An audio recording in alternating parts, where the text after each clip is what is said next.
ओनू आखी जालप कानूनी वाला प्या दे बा तैनू अगले पार च राज कराया है हुण होवना कतन सभा नहीं मैते पिछला पारे जिंदगी दा भारे जुरातू बार चवा नहीं दुखी रियाज अगे तेरियां सहमनियन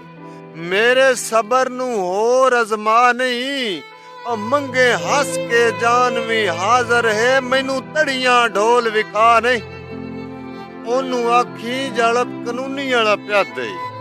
तेरी खातर जेडे भीड़े आए दुखी रियाज मुका नहीं छोड़े तै बेकदरे नू गल आके असा अमन वंजा नहीं छोड़े जेड़े कीतियां नी कौल वफावां दे और तू यार भुला नहीं छोड़े और तेरियां बेतकियाइयां लिख लिख के असा शेर बना नहीं छोड़े।